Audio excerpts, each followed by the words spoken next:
श्रावण माह महात्म्य 12वां अध्याय। दोस्तों, इस कथा के सुनने मात्र से हमारे सभी परेशानियां दूर हो जाती है, हमारे सभी पाप धुल जाते हैं। बाकी की सभी कथाएं चैनल पर सुनाई जा चुकी है। अगर अभी तक आपने नहीं सुनी तो चैनल पर जाकर जरूर सुन ले। अब हम इस कथा का रसपान करेंगे। ईश्वर बोले, हे ब्रह्मपुत्र, अब मैं स्वर्ण गौरी का शुभ व्रत कहूँगा। यह व्रत श्रावण मास में शुक्ल पक्ष तृतीया को होता है। इस दिन प्रातः काल स्नान करके नित्य कर्म करने के बाद संकल्प करें और 16 उपचारों से पार्वती तथा शंकर जी की पूजा करें। इसके बाद भगवान शिव से प्रार्थना करें, हे देव आइए, हे जगतपते, मैं आपसे प्रार्थना करता हूँ। हे सुरसत्तम, मेरे द्वारा की गई पूजा को आप स्वीकार करें।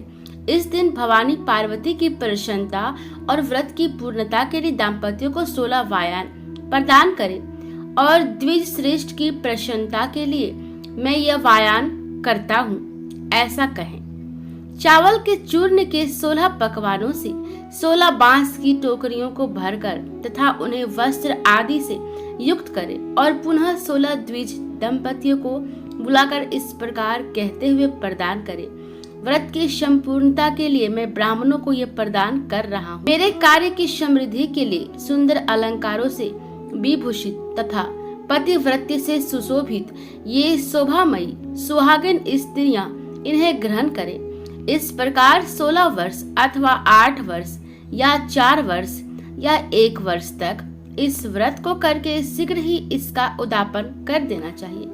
पूजा के अनंतर कथा का श्रवण करके वाचक की विधिवत पूजा करनी चाहिए।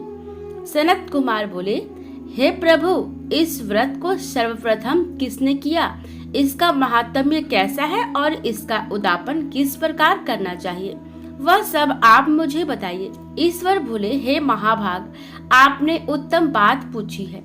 अब मैं आपके समक्ष मनुष्य को सभी संपदाएं प्रदान करने वाले स्वर्ण गौरी नामक व्रत का वर्णन करता हूँ। पूर्व काल में सरस्वती नदी के तट पर एक सुईला नामक विशालपुरी थी। उस नगरी में कुबेर के समान चंद्रप्रभ नामक एक राजा था। उस राजा की रूपलावण्यम से संपन्न, सौंदर्य तथा मंद मुस्कान से युक्त और कमल के समान नेत्रों वाली महादेवी और विशाल नामक 2 भार्याएं थी। उन दोनों में ज्येष्ठ महादेवी नामक भार्या राजा को अधिक प्रिय थी।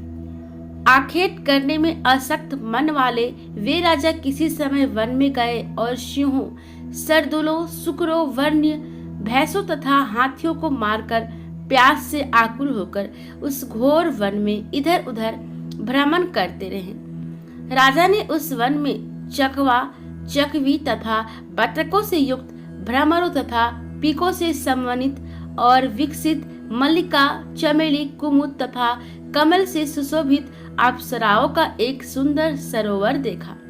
उस सरोवर के तट पर आकर उसका जल पीकर राजा ने भक्ति पूर्वक गौरी का पूजन करती हुई अप्सराओं को देखा। तब कमल के समान नेत्रों वाले राजा ने उनसे पूछा, आप लोग ये क्या कर रही हैं? इस पर उन सब ने कहा, हम लोग स्वर्ण गौरी नामक उत्तम व्रत कर रहे हैं। यह व्रत मनुष्य को सभी संपदाएं प्रदान कराने वाला है। हे नृपश्रेष्ठ, आप भी इस व्रत को कीजिए। राजा बोले, इसका विधान कैसा है और इसका फल क्या है, मुझे ये सब विस्तार से बताएं। तब वे सारी स्त्रियां बताने लगी, हे राजन, ये स्वर्ण गौरी नामक व्रत श्रावण मास की शुक्ल पक्ष की तृतीया को किया जाता है। इस व्रत में भक्ति पूर्वक अत्यंत प्रसन्नता के साथ पार्वती तथा शिव की पूजा करनी चाहिए।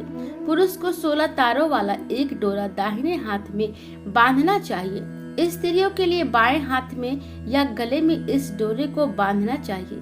ये सब सुनने के बाद संयत चित्त वाले राजा ने भी उस व्रत को संपन्न करके 16 धागों से युक्त डोरे को अपने दाहिने हाथ में बांध लिया। उन्होंने कहा, हे देवेश, मैं इस डोरे को बांधता हूँ, आप मेरे ऊपर प्रसन्न हो और मेरा कल्याण करें। इस प्रकार देवी का व्रत करके वे अपने घर आ गए। राजा के हाथ में डोरा देखकर ज्येष्ठ रानी महादेवी ने पूछा और सारी बात सुनकर वह राजा के ऊपर अत्यंत कुपित हो उठी। राजा ने कहा, ऐसा मत करो, मत करो। लेकिन रानी ने उस डोरे को तोड़कर बाहर एक सूखे पेड़ के ऊपर फेंक दिया। उस डोरे के स्पर्श मात्र से वह वृक्ष पल्लवों से युक्त हो गया। उसके बाद उसे देखकर दूसरी रानी भी आश्चर्यचकित हो उठी और उस वृक्ष पर स्थित टूटे हुए डोरे को उसने अपने बाएं हाथ में बांध लिया। उसी समय से उसके व्रत के महात्म्य से वह रानी राजा के लिए अत्यंत प्रिय हो गई। वह ज्येष्ठ रानी व्रत के अपचार के कारण राजा से त्यक्त होकर दुखित होकर वन में चली गई। अपने मन में वह भगवती देवी का ध्यान करते हुए मुनियों के पवित्र आश्रम में निवास करने लगी। कहीं कहीं श्रेष्ठ मुनियों के द्वारा यह कहकर आश्रम में रहने से रोक दी जाती थी कि हे पापीन, अपने इच्छा के अनुसार यहाँ से चली जाओ। इस प्रकार घोर वन में इधर उधर भ्रमण करती हुई वह अत्यंत खिन्न होकर एक स्थान पर बैठ गई। तब उसके ऊपर कृपा करके देवी उसके समक्ष प्रकट हो गई। उन्हें देखकर वह रानी भूमि पर दंडवत प्रणाम करके उनकी स्तुति करने लगी। हे देवी, आपकी जय हो, आपको नमस्कार है। हे भक्तों को वर देने वाली, आपकी जय हो। शंकर के वाम भाग में विराजने वाली, आपकी जय हो। हे मंगल मंडले, आपकी जय हो। तब देवी की भक्ति के द्वारा वरदान प्राप्त करके और उन गौरी की अर्चना करके उसने जो व्रत किया उसके प्रभाव से रानी के पति उसे घर ले आए। उसके बाद देवी की कृपा से उसकी सभी कामनाएं पूर्ण हो गई। राजा सभी समृद्धियों से संपन्न होकर उन दोनों के साथ पूर्ण रूप से राज्य करने लगा। अंत में राजा ने उन दोनों रानियों सहित शिव पद को प्राप्त किया। जो स्वर्ण गौरी की इस उत्तम व्रत को करता है वह मेरा तथा गौरी का अत्यंत प्रिय होता है और विपुल लक्ष्मी प्राप्त करके तथा भूलोक में शत्रु समूह को पराजित कर शिव जी के विशुद्ध लोक को जाता है। हे सनत कुमार, अब आप दत्तचित होकर इस व्रत के उद्यापन की विधि सुनिए। चंद्रमा तथा तारा बल से युक्त शुभ तिथि तथा शुभ वार में एक मंडप बनाकर उसके मध्य में अष्टदल कमल के ऊपर धान्य रखकर उस पर एक कुंभ स्थापित करें। पुनः उसके ऊपर 16 फल प्रमाण का बना हुआ एक तिल पूरित ताम्रमय पूर्ण पात्र रखें और उस पर पार्वती शंकर की 2 प्रतिमाएं स्थापित करें। शिव जी की प्रतिमा श्वेत वर्ण के 2 वस्त्रों तथा शुक्ल वर्ण के यज्ञोपवीत से सुशोभित होना चाहिए। उसके बाद वेदोक्त मंत्रों से विधि पूर्वक उनकी प्रतिष्ठा करें और भली भांति पूजा करके रात्रि में जागरण करें। इसके अनंतर प्रातः काल पूजा करने के बाद होम करें। सर्वप्रथम ग्रह होम करके प्रधान होम करें। हवन के लिए यव मिश्रित तिल घृत से पूर्ण रूप से सशक्त होना चाहिए।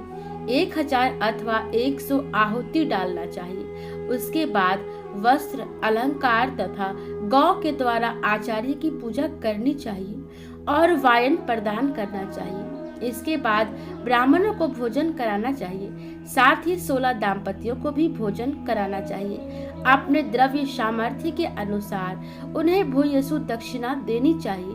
अंत में हर्षोल्लास से युक्त होकर बंधु जनों के साथ स्वयं भोजन करना चाहिए। इस प्रकार 12वां अध्याय पूर्ण हुआ। अगली कथा में हम फिर मिलेंगे। तब तक आप इस कथा का रसपान करें और अपने दोस्तों को भी सुनाएं। धन्यवाद।